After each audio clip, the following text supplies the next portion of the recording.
On this episode of the Oklahoma Breakdown with Ikard and Lehman, presented by Riverwind Casino, we talk about Jermayne Lole flipping from OU to Texas. Then the Thunder lost game 2 and game 3 to the Dallas Mavericks. And we finish up with our winners and losers of the weekend, where we talk softball, baseball, and much more. Just please download and subscribe to the podcast, rate it 5 stars, and write us a good review. Follow the show on Twitter, Instagram, TikTok, and YouTube. Just search Oklahoma Breakdown on any of those, and you'll find us. All right, our man Michael Hosty will kick this thing off. It's time for the Oklahoma Breakdown. It's a beautiful Sunday, May 12th, and you're listening to the Oklahoma Breakdown with Ikard and Lehman, presented by Riverwind Casino. Riverwind is Oklahoma City's premier casino experience, and there are so many reasons why Riverwind is consistently voted OKC's #1 casino, but it all starts with their amazing variety of gaming thrills and excitement. Riverwind's beautiful award-winning environment plays host to more than 2,800 of the latest electronic games, with a huge selection of table games, including blackjack, match roulette, and Teddy's favorite, craps. No matter what your game, Riverwind has it in spades and hearts. And to learn more about their gaming promotions and entertainment options in the month of May, all you got to do is visit riverwind.com. Riverwind Casino, simply the best. Happy Mother's Day, Ted. Yeah, how about that? What's the plan? We are recording this before our Mother's Day festivities take place. What you got cooking? Yeah, we are going to do what I think every mom wants to do on Mother's Day. We're going to go to the ballpark for a Little League tournament. How about that? Huh? Awesome.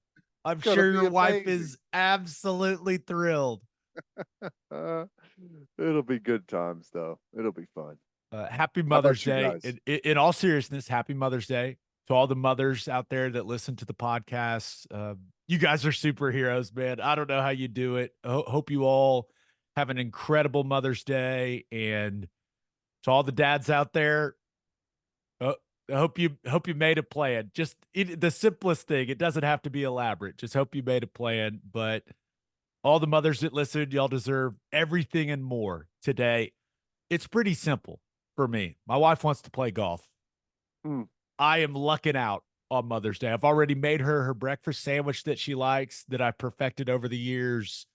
My son's got her a gift each, so we're good. Ted, we are good. Look at you, and I'll be just thinking of grinding it you at out. the. Yeah. I'll be thinking of you while I'm playing golf. I'll be thinking of you locking in at the ballpark. Oh, it's awesome.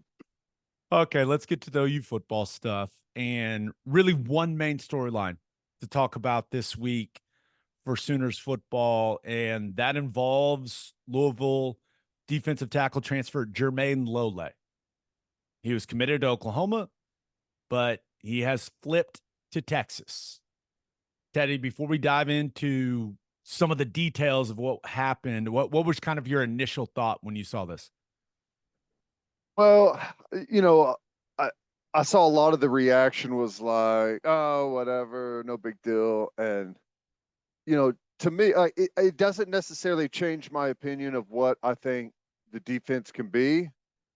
But there's no doubt that I think we would have had a better defensive line rotation with Lole in that group. It's going to hurt us depth wise. While we're in a much better position on the defensive line than we were pre-spring practice, we're still not where you ultimately want to be. We're much better, and I like where we are, but losing Lole, our rotation definitely would have been bigger, more physical, more experienced. So, I mean, we'll see. Ultimately, I don't know if you can really pinpoint what the impact is going to be. Should we stay totally healthy and the freshmen can withstand an entire season, which is rare, and we stay totally healthy, which is rare, I think the impact is minimal. But as those things typically come into play, having one less body there, I think, is going to be a factor. Yeah, I think that's a solid way of putting it.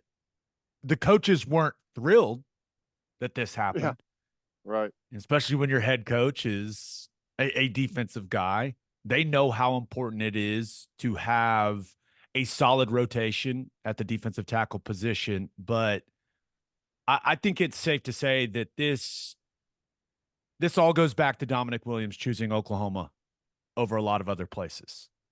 And there's just a domino effect from him choosing OU. And once he announced, it sounds like Texas and USC contacted Jermayne Lole very quickly and said, hey, Dominic Williams is their number one. Come be our number one. And ultimately, Lole chooses Texas, which it is what it is. But I think that I don't know how much he was influenced by some of the outrageous numbers that are floating out there about what OU is giving Dominic Williams from the NIL perspective. I don't know if that swayed him a lot, if he saw some of those things and went, wait, hold up. He's getting that, and I'm only getting this. I don't know how big of a factor that was.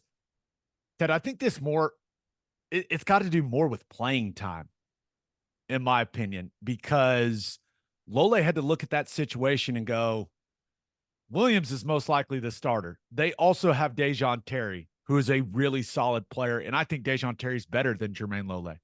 So you're talking about being really a fringe rotation guy, possibly, and I'm sure Texas leveraged that.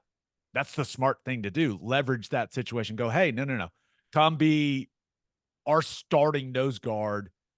I honestly think Lole made the smart decision for himself. Yeah. Yeah. Well, I mean, sometimes that depends. Like For him individually. Like, right. you know what I mean? Yeah. I mean, if he truly is their number one, the number one gets blocked differently at times. So defensive linemen typically do better in pairs, production wise. So, I mean, I understand the move from his perspective. I do understand the move. And, again, I don't know. It's hard to say what the impact is going to be for us. Um, it seems like they're not done, and perhaps they're still going to go get another defensive lineman. And I don't know if they're dead set on that, and it really doesn't matter the caliber of player, like they have to have another body, or if they still think there's other guys out there that are capable of adding to the rotation. But it does seem like they're still going to pull another defensive lineman from the portal. So kind of, if that happens, I think that tells you what they think about the rotation and where they are depth wise. So, we'll see. Hopefully, we're halfway, 3/4 of the way through the season, and we're not even talking about, being worried about the depth on the defensive line rotation. If that's the case, then I think we're in a good spot. But you never know. Things can, the roster can dramatically change from one week to the next during the fall camp. So we'll see. So I think from the way that I understand the rules, I think where that discussion gets interesting is the grad transfer market. So there's these portal windows, right? You have to have your name in the portal right now if you're not a graduate. And maybe I'm wrong. Maybe I'm misunderstanding it. But I think if you are a graduate transfer, you're kind of just free to move. So that's where it gets interesting. And I know for a fact that once Jermayne Lole flipped, that all of a sudden some defensive tackles that maybe have one or two credits left to graduate said, hey, Oklahoma, I could take a couple summer classes, Hit that intersection real quick. hit that intersection, hammered that intersection. And what do you think? So there are defensive tackles that have reached out. That's the best way to put it. And I think where it gets interesting, you still have some defensive tackles that are in the portal, that their name is still in the portal and they haven't landed somewhere. But I think it gets interesting if a guy is one or two credits away from graduating. knocks those out this summer, and then all of a sudden you're bringing in a guy as a grad transfer. As far as how I understand the rules, I think you can do that. What's the is it like what's the date you have to be enrolled at the school, or for graduate transfers, does that not even matter? It's not I like the July date that you have to be there.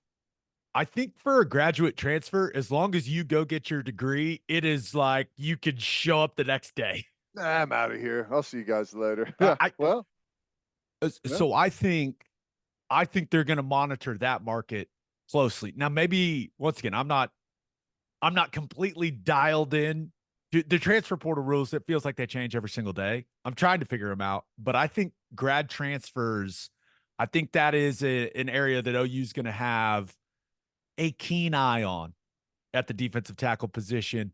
And it sounds like there's some defensive tackles out there that are maybe talking to some academic advisors going, okay, how can I figure out how to graduate this summer and get to Oklahoma?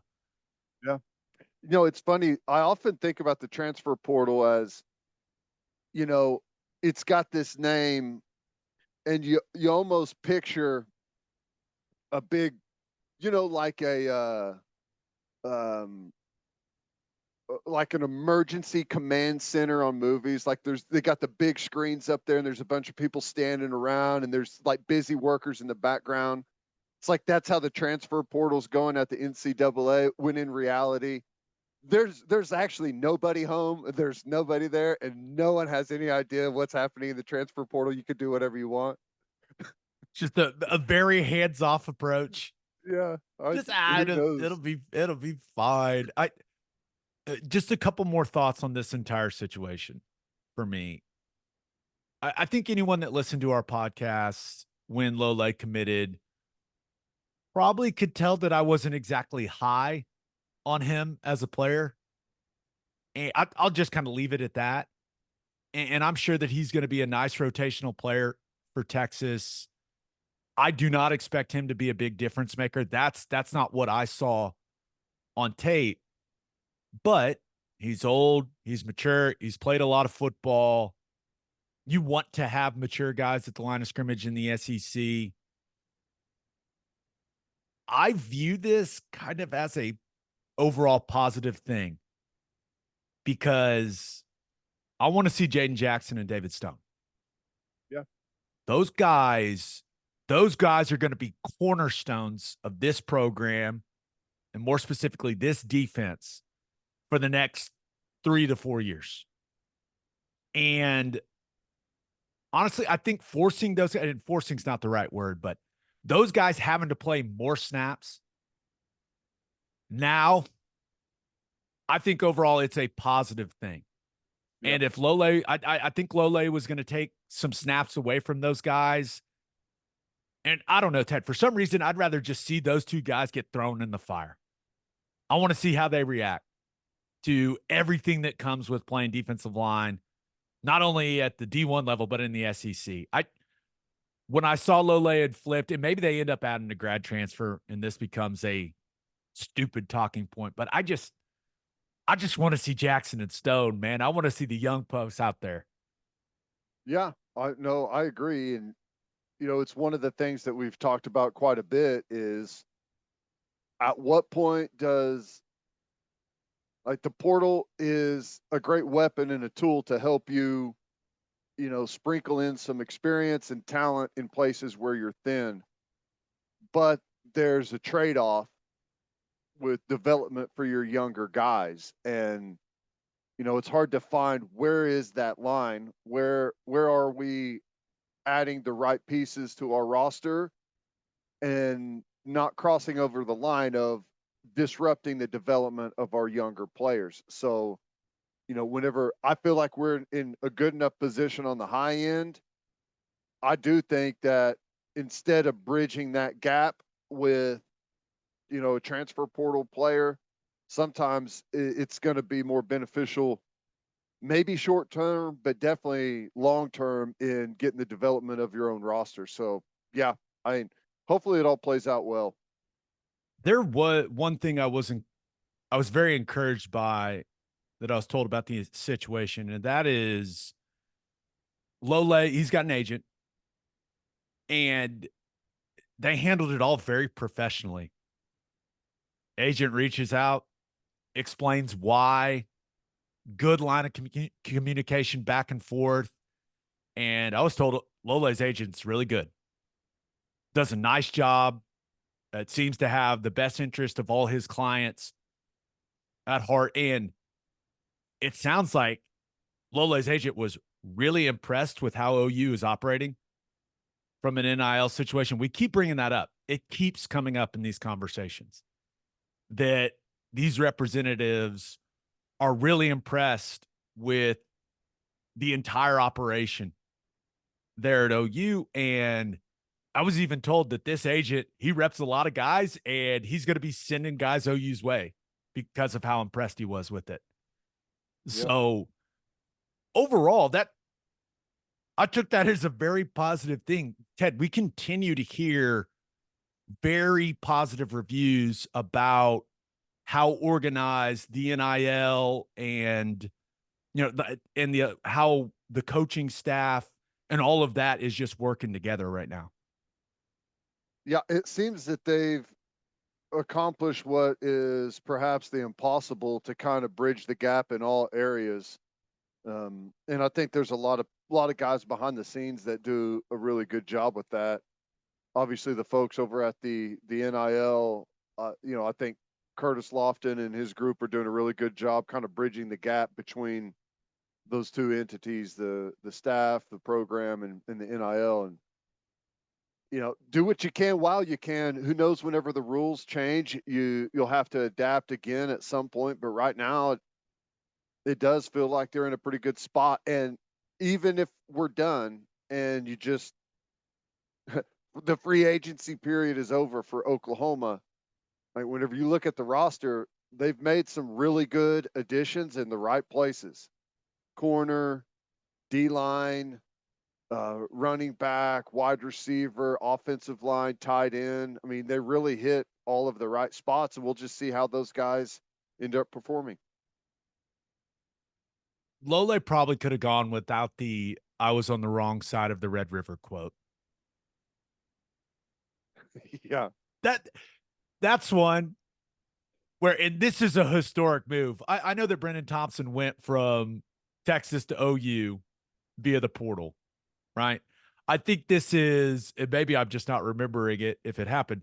This is our first in portal flip between OU and Texas, which congratulations on making history, guys. This is fantastic stuff. But that's one of those quotes that just gets filed away for October. It's one of those, you probably don't need to say it, but that's one of those. That game already has enough juice, and that's one that just gets filed away. I think that's the best way to put it. Yeah, you got to try and add a little bit of color to your flip and the graphic you release and all of that stuff. So I got to tell Hayes Fawcett something cool. Right. So I get it from his perspective, but you're right. Like, that is currency in this rivalry, right? Any type of statement like that. There's no doubt about it. All right, let's get to call your shot. We asked you guys, what was your reaction to Jermayne Lole flipping from OU to Texas? This first one comes from Mason Spears, who says, with the addition of Dominic Williams, our current players were better and there was no guarantee of playing time. What do you think about the statement, our current players were better? I don't know. Our current players are very unproven. Yeah, I guess it depends on how far down the list you want to go. Like, how many of our current players are better? Not all of them. I think maybe our current players have a higher ceiling, is perhaps a better way of putting it. Again, like, I still think that he would have been a piece of the rotation. Like, where would he have fallen in the pecking order? I'm not exactly sure. You got to kind of see how, because we still have a lot of guys that are ascending, right? So it's hard to exactly say where he would have fallen in the rotation. But I do think he would have been in the rotation. So that means that since he's gone, someone that wasn't will be. Overall, the rotation is weaker. How much weaker?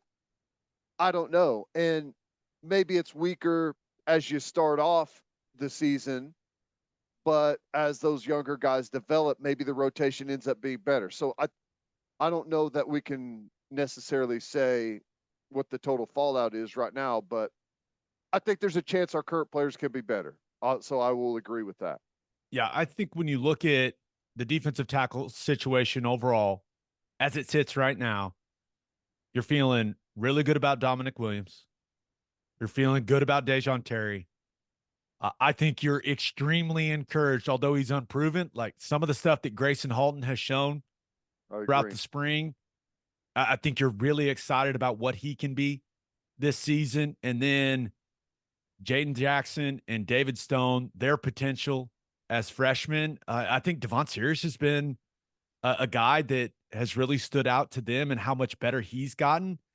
And then you've got some young guys in Ashton Sanders and Marcus Strong that are unproven as well. Yeah. Now, do those two guys have the ceiling that Jackson and Stone have? Probably not. But Lole would have been a factor. It's hard to tell how big of a factor he would have been. I think he would have played. I think he would have played a lot of snaps. I think he would have been a guy that would have come in and, goal line, short yardage type situations. He would have been in those types of packages as well. But I'm kind of with you. It's these guys that have a higher ceiling than him, they got to step up, man. The bottom line, we've talked a lot about that. They've got to step up and make a significant improvement. They've got to have a really good summer. Yeah. I think for me personally, I would not trade Grayson Holton for Lole. Completely agree. I think, and this kind of goes back to my evaluation of Lole when I watched him on tape when he committed. I don't think he's an NFL player. And that kind of lends to my opinion. I think he made the right decision. I think that he probably leveraged the situation to get a little bit more money from Texas, but it sounds like he didn't get a lot more than what we were offering him. But the chance to play more snaps, get a little more money, maximize his earning potential right now, because I think he's more like a UFL type player. I think he made the best decision for himself and his family, and I'm not going to knock a guy for that, but Grayson Halton, if he's able to put it all together, he's an NFL player. Yeah, and I also think that one of the things that's going to happen from the Dominic Williams deal, I think he's going to raise that level in the room, and I think Grayson Holton may be one of the biggest beneficiaries of that. I mean, at least that's my hope. I think that's a great point. Okay, this other one comes from Jim Allen. He says, you can't get too high or low about any commitment. They're all just basically one-year rentals. The days of guys like Stutzman, Bowman, Woody Washington, when guys are truly committed to the program, those are long gone. Jeez, Jim. You don't have to be that cynical. I kind of disagree, because you look at Venables and this stuff, they've done a really nice job of, for the most part, maintaining their key guys. Yeah. I don't know that it's long gone, but it is definitely across college football going to become way more rare. And I mean, I think even just the fact of what Oklahoma did this offseason is it kind of showcases that and how big of a factor it can make for a team. And like we'll continue to see what the fallout is. Got to remember, we talked about it. What, in 2021 there was like 150 underclassmen in the NFL draft. declared eligible. And this year it was like 58, something like that. So that doesn't necessarily mean those guys are staying at one university, but because of NIL, you may have more opportunity to keep those guys. Just depends how it all plays out. It's going to be okay, Jim. Everything will be all right. I do think that the culture that Venables was hoping to build in Norman, I think it's taken root, man. I really do. And I think that's why, and I know they lost Caden Green and that became a big, big deal. But other than that, their main guys, they have retained their players. Yeah. And that's been, I think that's an extremely encouraging sign with the current system that we've got. Hopefully that continues, and I have no reason to believe it won't. All right, let's talk about the Thunder.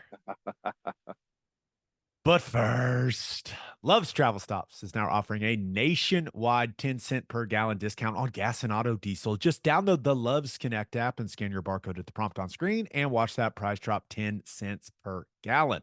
Across the country, the Love's Connect app unlocks exclusive deals can help any traveler plan their route or meal on the highway. So before you hit the road, be sure to download the Love's Connect app to save 10 cents per gallon and experience the country's best highway hospitality at Love's Travel Stops. Love's also has you covered if you forget your phone charger or headphones with their expanded mobile to go zone. And of course, don't forget to grab yourself some of that delicious Java Hamore. And celebrate with a Schooner All-American Ale, the official craft beer of OU Athletics from Coop Ale Works. Named after the iconic Sooner schooner that races across Owen Field after an OU score, you can join in on the celebration with an ice-cold beer from Coop Ale Works. You can enjoy it at the Palace on the Prairie, at OU athletic events, at the bar, at the tailgate, and in the comfort of your own home. For more information on Schooner All-American Ale, visit SchoonerAle.com. Must be 21 to purchase. Please drink responsibly. Schooner All-American Ale, the taste of game day. And we love Simple Modern. Simple Modern is an Oklahoma-owned drinkware company who has so many gifts that are just perfect for everything going on this month. Hope you got them a Simple Modern cup for Mother's Day, people. They're incredible. My wife loves her Simple Modern cups. Also got teacher appreciation stuff this week or this month would be perfect for that. They are the #1 sales leader at both Target and Amazon. Also, don't forget their getaway bags and Harper totes are perfect for summer trips. Simple Modern has you covered for all of the gift giving needs this busy time of year. And even better, they exist to give generously, donating 10% of all profits so you can know you're helping better Oklahoma and beyond with every purchase. Check it all out at simplemodern.com today. Football Guys Talking Basketball. Ted, we were feeling so good. So good after game one. Our guy, Andrew Schleck, joined us. He said the only chance Mavs have, shot variance. Well, he was right. There's been a lot of shot variance. There's been a lot of shot variance. Thunder have lost game 2 and game 3. PJ Washington, what the hell, man? Relax. Calm down. Stop hitting every shot. PJ, Ted, this is I don't know if game 2 is that complicated. Dallas went 18-37 from 3. Okay, could you have closed out on some of those threes better? Sure. No doubt. But hard to beat a team when they do that. I don't know what else to say other than PJ Washington was fantastic in that game. And Thunder didn't shoot it particularly well. But for me, game 3 was much more painful. It hurt my soul. Am I crazy? That's a game. It felt like the Thunder should have won that game. I agree. I don't know what the exact turning point was, if there was necessarily a moment, because I had to go back and watch it all, after the fact. But it felt like everything was going pretty well for him, and then I don't know if it was the home crowd or a couple of whistles, what happened, but they end up finding themselves on the wrong side of it. It just couldn't close it out. Some of the shot making by Dallas down the stretch was incredible, but that was a frustrating one for sure. The Thunder, they got that 10-point lead in the third quarter. Giddey hit a couple shots. It felt like there was some momentum building, and then it just kind of fell off a cliff. Couldn't put the ball in the basket. Yeah. And I think that was, Ted, that felt like a big time missed opportunity right there for the Thunder to not capitalize on that situation in the third. Well, yeah, you have opportunities. It's hard to steal playoff wins on the road. That's why everyone values the home court so much. And when you got opportunities and you're up like that in the second half, you got to capitalize because it may not happen again. Now, all of a sudden, you're looking at game 4 as, I mean, it's not a must win, but you have the approach that they stole one from us. We have to steal one from them. And now, like, the pressure's going to be on a little bit more. Like in game 3, whenever you've got a lead, you're up in the third quarter. It's like, we got house money right now. Let's make something of it. And you walk away disappointed. Now it's the pressure's going to be on in game 4. And I don't know, like, it's probably just more acting or whatever you want to call it. But Luka did not look like he was feeling all that great after that game. So He we'll looked see the when same it's way back. walking off the court in game 2. Yeah. He's not close to 100%. And that is, I know he's wearing everyone out. I get it. That guy is, the leg kick out. I still don't know how we lost the challenge in game 3. Just insanity. Someone's going to have to explain that to me. Should I just get all the complaining out at once? Yeah. That call, ridiculous. And at some point, the basketball gods have to punish the Mavs for them playing the way that they do and their antics. They just have to. Derrick Jones Jr. acting like Shea hit him in the face when he was nowhere near his face. I mean, just quit the clown stuff, please. I even think Dort is flopping a little too much for my taste. Like, can we just stop it with the antics?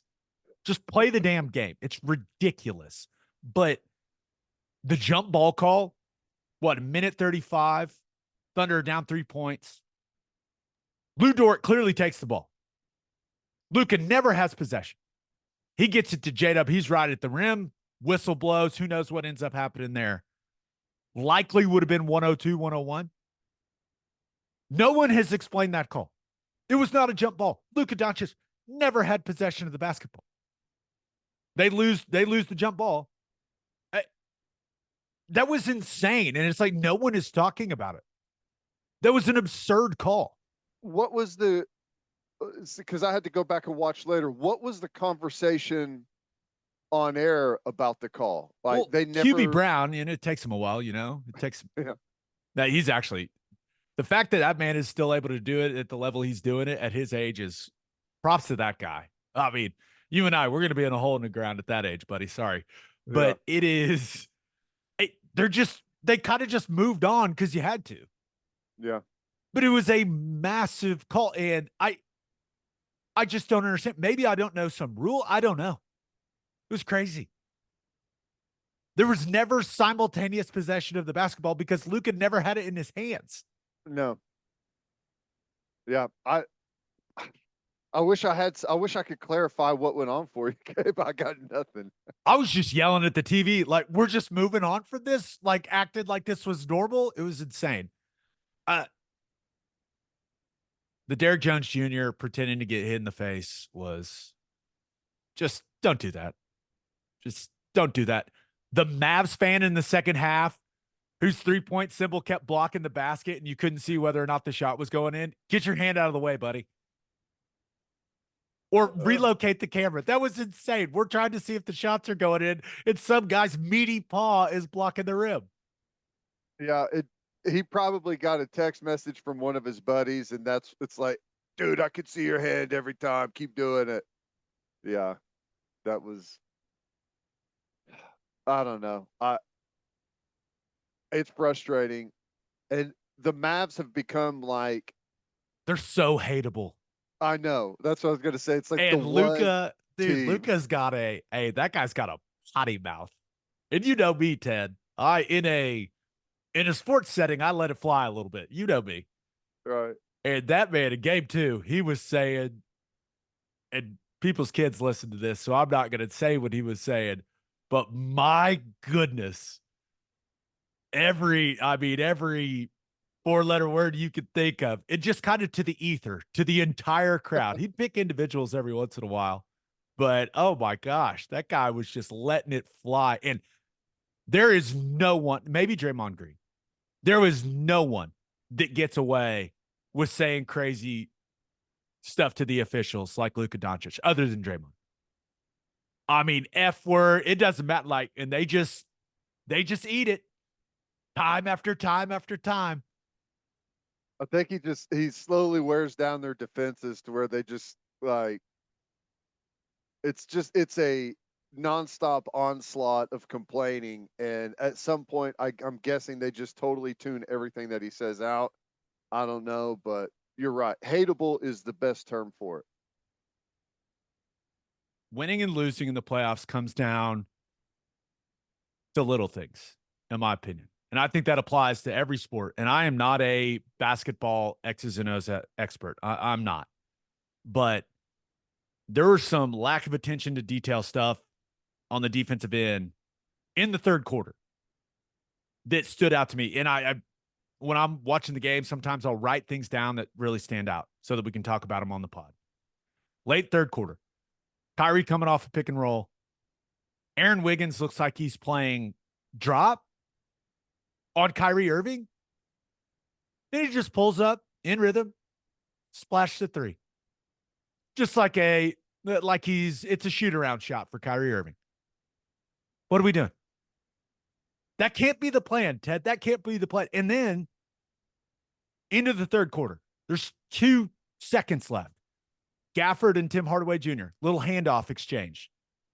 Maybe 2.5 seconds left. And Chet just hangs back as he's in the paint. Dude, there's 2 seconds left in the quarter. You have to know time, situation.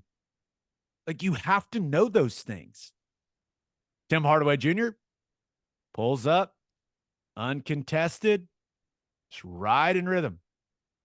Buries a shot, carries the momentum for the Mavs into the fourth quarter.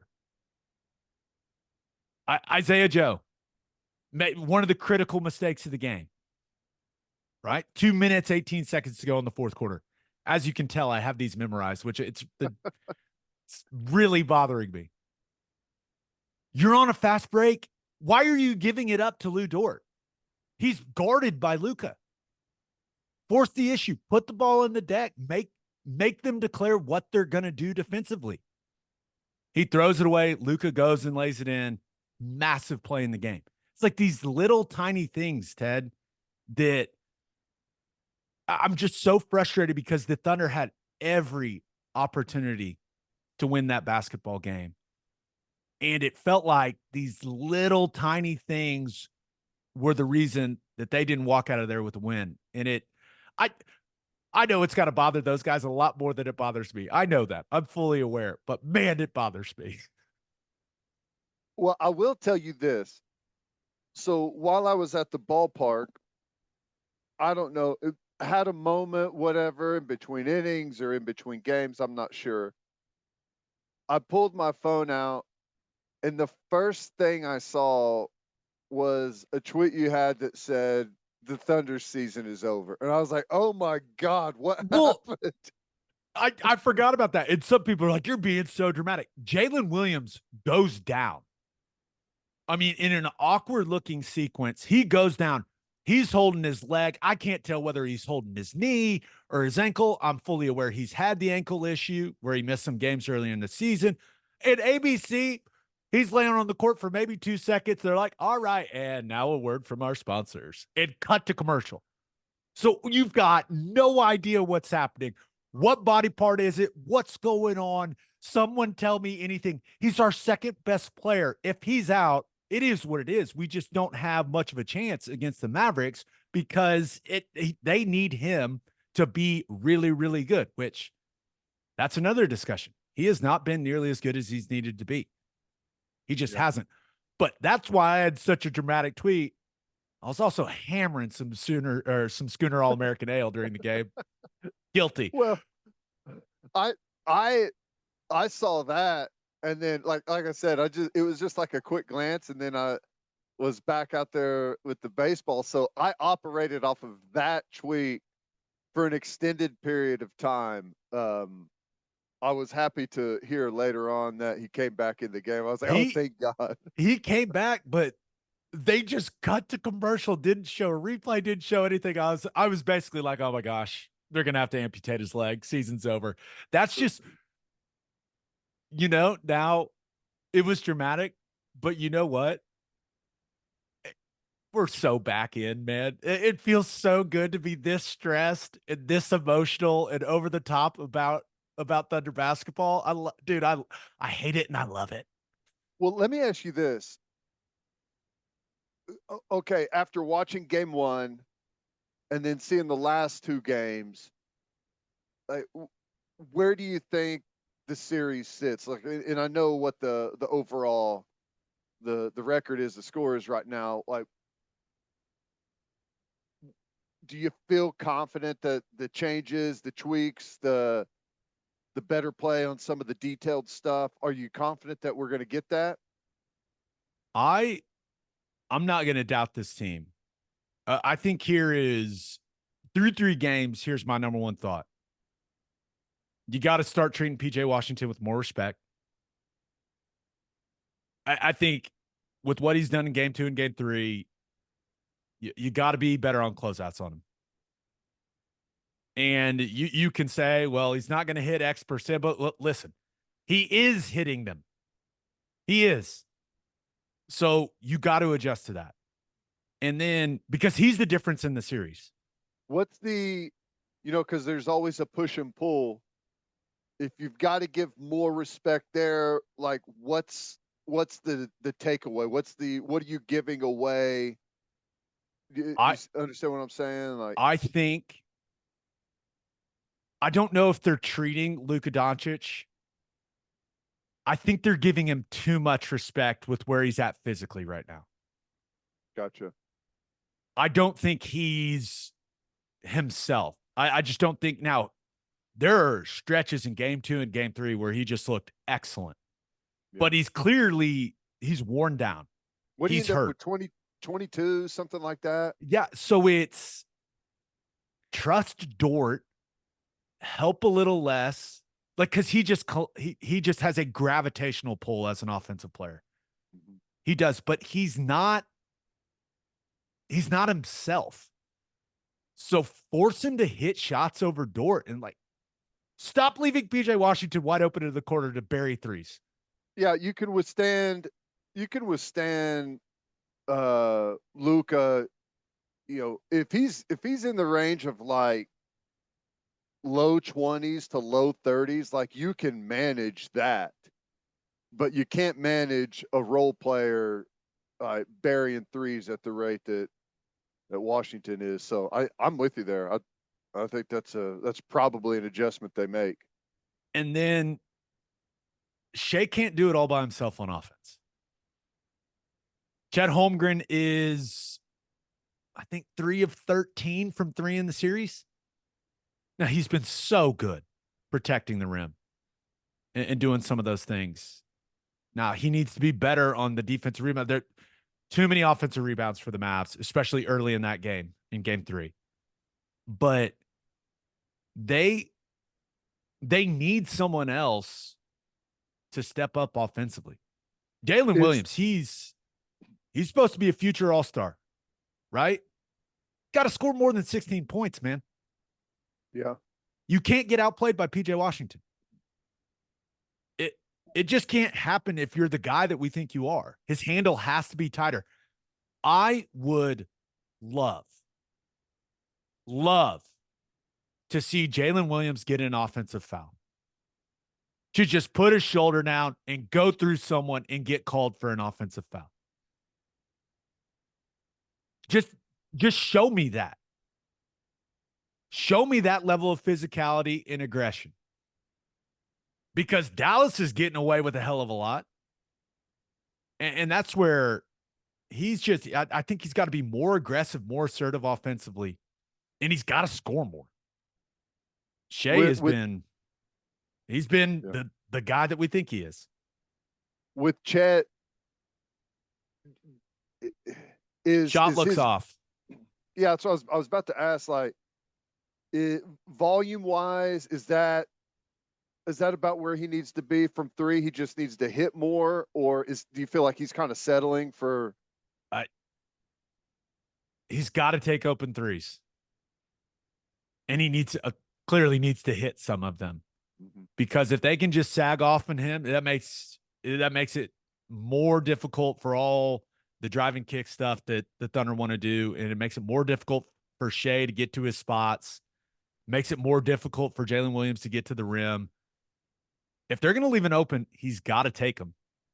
He's got to shoot them with confidence, and please make more of them.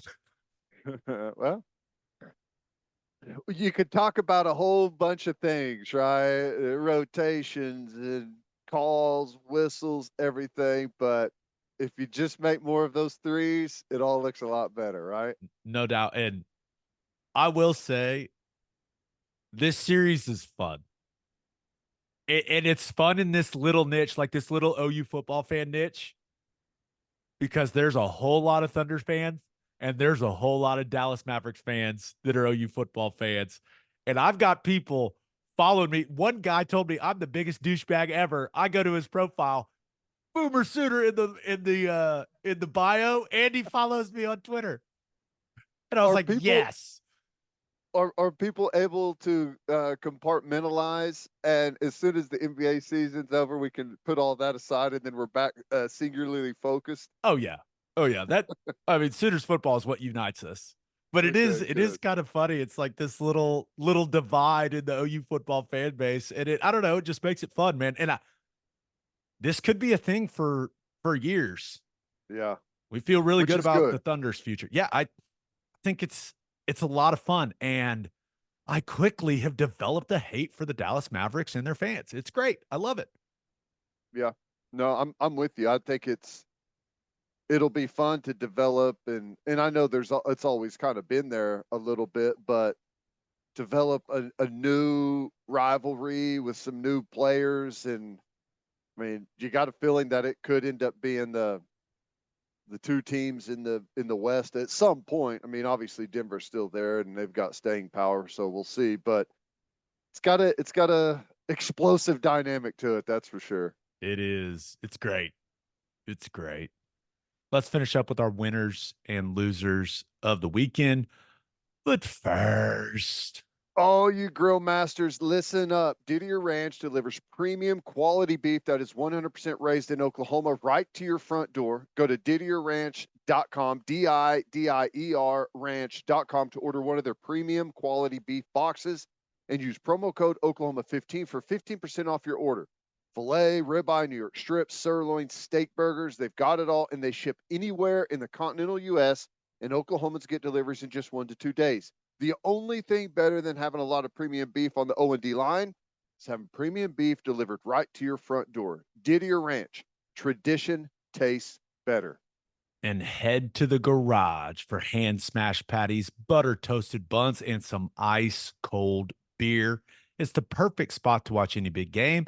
With all the garage locations being open at 10 p.m. or later every night, it is the go-to late night spot. Perfect to watch the Thunder Mavs, people. Perfect. Visit eatatthegarage.com to find a location near you and order online from the garage in your neighborhood. As always, Ted, kick us off. Who do you have as your winner of the weekend? OU baseball. How about that? The first ever outright Big 12 regular season champion. Pulls it off in huge fashion against Baylor. It's cool to see those guys out there for senior day. Explosive offensive performance. In the park, grand slam by Madron. How crazy was that? That was so cool to see. And you heard Toby say it kind of after that clip, and I agree. There's something about this team, man. They're clicking. There's great offense, great defense. The pitching's been in a really good spot. They're going to be fun to watch down the stretch. What a huge, huge accomplishment for this team. Like, to pull off what they've done. I mean, we've had some really good baseball teams throughout the years, and the fact that this is the first outright Big 12 champion regular season, that's pretty cool. Question for you. Mm-hmm. Any concern that they've gotten too hot too early? Because I know you're a big believer in, hey, you want to be hot going into the NCAA tournament. That is a massive, massive deal in baseball, softball. It's a massive deal in anything. But any concern that they're too hot? No. Okay, good. I I was mean, hoping you'd say that. I hear what you're saying. Like, can you sustain that level for an extended period? I think just kind of the nature of the pecking order at the moment at OU, I think they're doing it at the right time to get the attention when they need it. The baseball attention tends to come pretty late, and I think they're getting it way sooner. And I think that's going to help the team as kind of the drama builds. And they put themselves in a really good position for the postseason and what it means to host and all of those things. And we'll see where it all falls. But I mean, it's better to be red hot and see if you can sustain it than waiting to catch fire, I guess. So I'll take where we're at now. But I mean, it's a concern. How long can you keep that level of play up? We'll see. I only have one other question. We are deep enough into the season, right? Postseason is here for baseball and softball. When you look at the baseball team, I know how you operate. You always pick one guy where you're like, that's my guy. Do you have your guy yet? Or are you waiting for him to reveal himself in the postseason? I really like Madron, but the way the team plays and what they do on the bases and how they operate offensively, Spikerman he's hard not to love the way he runs, man. You always pick the fast guy. That's always your choice. Speed kills, man. He covers so much ground in the outfield. He's fun to watch on the bases. But, the whole team is fast. That's what, is really cool. Watching these guys run the bases is really cool. I guess my only concern, it's not really my concern, just having listened. I think our starting pitching is pretty good. I think maybe the bullpen, I don't know how deep we are there. And whenever you get into postseason play, that can become a big factor. So I don't know. If we could keep throwing up like offensive numbers into the high teens, we'll be okay. You're feeling good about things if they keep scoring 19. Yes, I think we'll be all right if that continues to happen. I think that's brave analysis from you. Look at you. Keep it simple. All right, who do you have as your loser of the weekend? Anyone who thought OU softball was going to go quietly into the night. How about that bounce back in the Big 12 tournament? Was fantastic. Couple of big statement wins, and they looked great against Texas. I mean, if that didn't make you feel like we're all right back to square one, right where we started and right where we thought we were going to be, I don't know what will. I was not surprised at all. In a shocking development, Pat Agasso's still an incredible coach, and OU softball still has incredible players. Oh my gosh. Didn't see it coming. I won't lie, dude, though, but Oklahoma State, you had one job. You had one job, guys. beat BYU to set up the rematch on Friday so that this could feel even better than it does right now. I mean, giving up one run, Kelly Maxwell was great. Cole May was, did some really good stuff in the circle as well. But beating Texas, who is the number one team in the country, holding them to one run in the Big 12 championship game. Yeah, it feels great. Would have felt even better if they went through Oklahoma State to do it. But it is what it is. They smacked BYU around. What was the final score? It's 13-2 in a run ruler. Yep. Yep. Is it less No, satisfying since they didn't get to go through Oklahoma State after dropping the series to them in Norman? in a way, yes. Okay. So it's not But just me. All right. no, in a way, yeah. I think that's what everyone wanted and hoped for. But you end up, you have to settle for just kind of the chuckle at Oklahoma State, and then it's almost a dismissal, and then the dominance over Texas, and it's just great because I'm sure everyone across the country, when they saw the series lost Oklahoma State into Texas, was like, oh, okay, like we're in a different world all of a sudden. Like Texas, Oklahoma, we can compete with that, and then I'm sure there was a collective sigh across the country whenever they saw the results. Are like, okay, we're right back to where we started. I just want to say thank you to the softball team because the Thunder lost right before that thing, right? This is how it went at the Ikard house, Ted. We went Thunder watch party into getting into the pool, into watching OU softball dominate Texas. And it really lifted my spirits. So thank you. Thanks, ladies. I needed that. And what was it, a 2-hitter? I think they gave up I think between Maxwell and May, I think they gave up 2 total hits to the number one team in the country. That'll do. Yeah, it was pretty tidy, and you had great offense. You had great defense. That catch by Jada Coleman out in center field on that laser beam. Was that ball roasted or what? Hey, if it's close, I'm betting everything I got on Coleman catching that thing. She has some of, I mean, just what an athlete out there she is so fun to watch in those situations. I know, and I can imagine that ball was hard to read because the trajectory, you have to think, oh, there's no way that's making it all the way out here. And then that was a rocket, but she pulled it in. That was fun to watch. So yeah, definitely a confidence builder, I would say, headed into the postseason.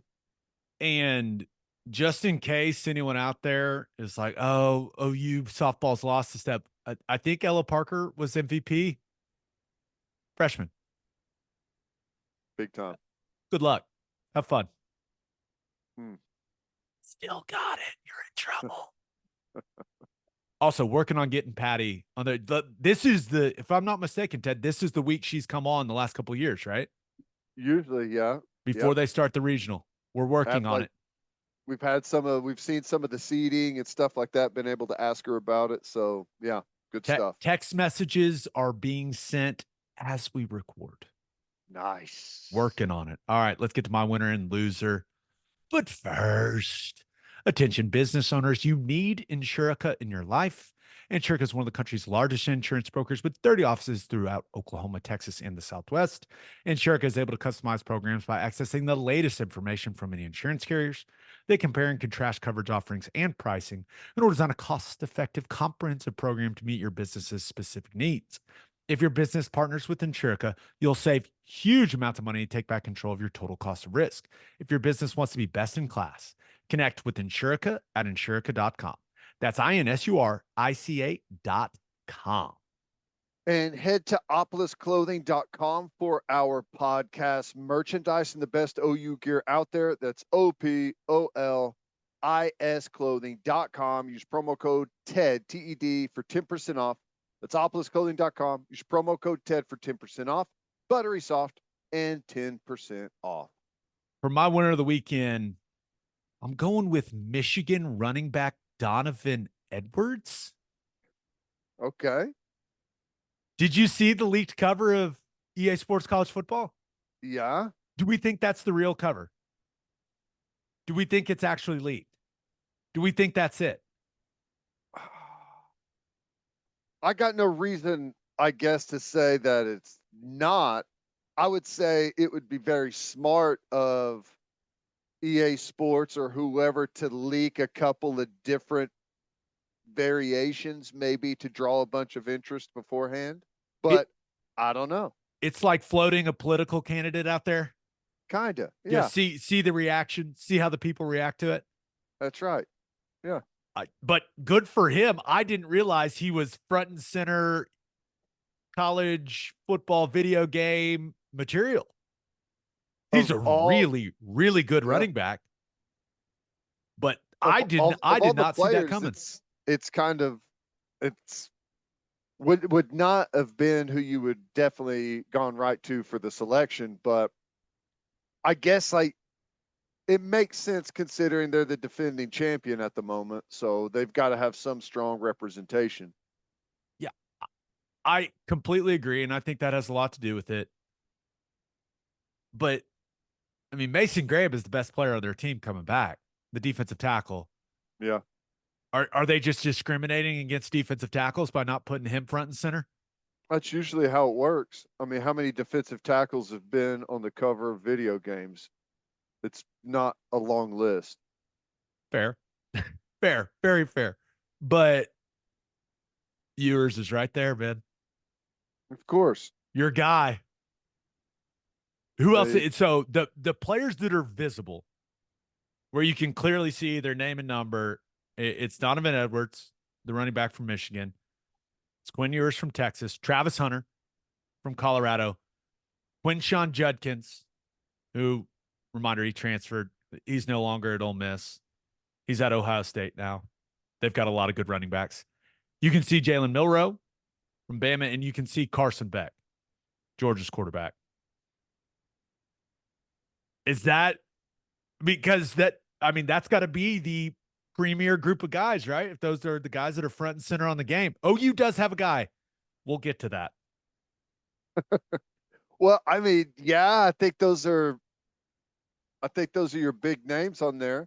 I would say Quinn Ewers of the group is most likely to be replaced by his backup of the entire group, but we'll see where that whole thing ends up. But I mean, that's the big names. I mean, a pretty good group of the big names coming back in college football for sure.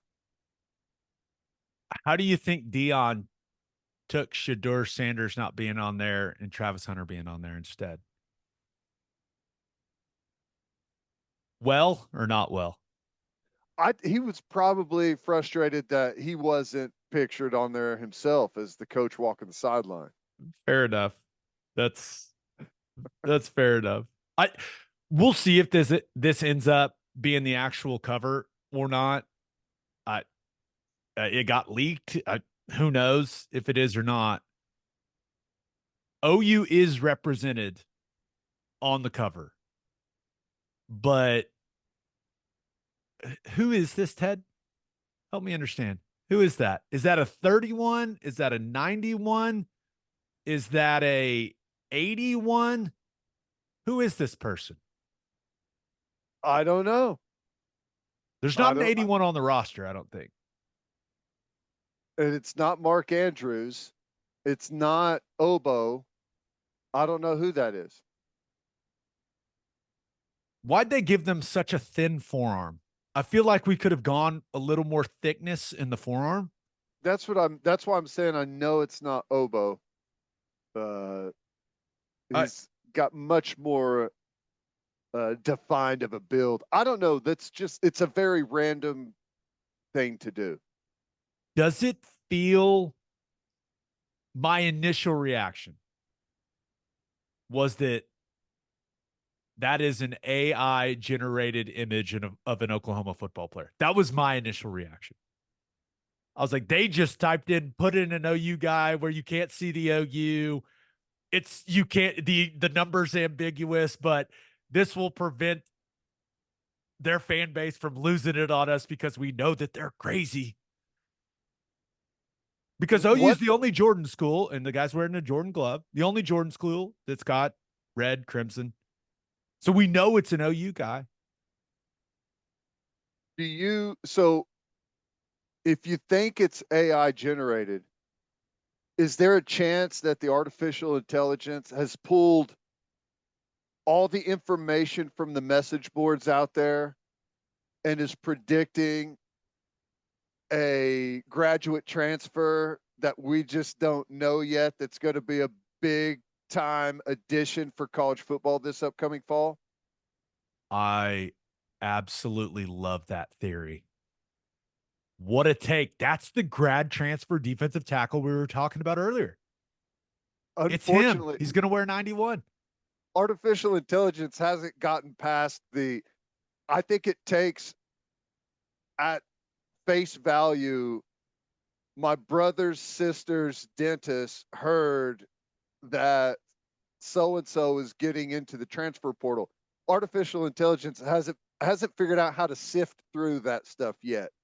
I mean, that's one thing to worry about. Or maybe it has and it's legit and we've got a big graduate transfer coming. Well, there is a 91 on the roster already. Drew Heinig, Glenpool's finest. Gosh, Glenpool. Great football program. So maybe you'll have to give the number up. I don't know. I don't know, but Bookmark this one. We're going to have to circle back. okay. At least we kind of made it on there. And maybe it's by design. Maybe it was like, hey, we don't know what OU got to put on there. So let's make someone that's not necessarily identifiable so that we don't have to pay them anything. Right? We're not actually using anyone's name, image, and likeness. We've created this generic OU human. Yeah. Or there's always the tactic of let's make Oklahoma just visible enough and something that's not really correct, or essentially let's give something for the Oklahoma fan base to tear the internet down over. You think that was it? You think they go, hey, it would just be awful if we left OU out altogether, but let's put just this ambiguous, you can't tell who it is, so they feel slighted. Yes, exactly. Man, that is a chestnut checkers type of move right there. No kidding. No kidding. My loser of the weekend. NBA fans, let me explain. It is the most exciting time of the year if you're an NBA fan. Mm-hmm. As you can tell, I'm all in on the Oklahoma City Thunder, living and dying. Ted, I was stress eating chicken wings during that game. Ended up in the 20s. Not good, but it is what it is. It's where I'm at. It's playoffs, baby. I mean, I think you got similar buy-in in Boston and Denver. How about Denver? Yeah. Yeah. Oh, you thought that they were just going to fold? Yeah. Thought they were going to fold? Part of a champion. You got people in Minnesota. You got people everywhere. Cleveland, wherever. Bought in. But Ted, there's this black cloud looming, lingering over NBA fandom right now. Have you seen the stuff with the NBA and TNT? I've seen it, but I don't know the details. So the NBA is currently negotiating its new media rights deal. And reports indicate that they are nearing agreements with Disney, right? So games on ABC and ESPN, and Amazon. And I guess the rest of the rights are there's a bidding war going on between NBC and Warner Brothers Discovery, which owns TNT Sports. NBC has reportedly dropped a bag of $2.5 billion for a portion of the broadcast rights, which means we are in jeopardy of Inside the NBA on TNT going away. If you are not familiar, if you don't know what I'm talking about, then I don't know, maybe you live under a rock, but that means Shaq, Ernie, Kenny, Charles Barkley. gone from our NBA fandom existence. Mm. Because, and it could be an all-time fumbling of the bag from Warner Brothers Discovery CEO David Zaslav. They had an exclusive negotiating window with the NBA this spring and didn't get a deal done. And some people think that that deal not getting done has something to do with Zaslav a few years ago saying that TNT didn't need the NBA. And maybe Adam Silver said, okay, all right, you don't need us. We'll see. But the whole reason I bring this up is if NBC ends up getting those rights and TNT doesn't get them, we have to, as a society, we have to find a way for Inside the NBA to live on, because it just might. It is the best sports TV show, and it just might be the best TV show, period, from an entertainment value. Yeah. So let's brainstorm. Let's make it work. How are we going to fix this? Well, here's what I'll say. I don't know. Like, obviously, for TNT, it has to make sense financially. Like, you can't just go out and overpay to where it doesn't generate revenue for you, just to save the show. And I would almost say, like, TNT may not need the NBA. I understand that. But I would say the NBA needs TNT. I don't know. I don't know what the impact would be if that show is no longer on. Like, what does that do for ratings? I'm not sure, but I know this. I am disappointed whenever the playoff games are not on TNT and they're on ESPN. I could not agree more, and I think millions of people feel the exact same way that we do. That's what I'm saying. Like, I wonder what the impact is on people that enjoy and kind of take it in because of that. And maybe it's all the same people that are going to watch no matter what, but it ain't going to be the same product. And it won't be the same product if you just take that same group and move it over and let ESPN rip the soul out of it. It won't be the same. I don't think there's any way that ESPN gets it. NBC, it sounds like that is a big, attractive offer for the NBA. So here's my prediction. The show lives on. Inside the NBA lives on. It's the exact same. It's the same producers. It's the same crew. It's just on Amazon.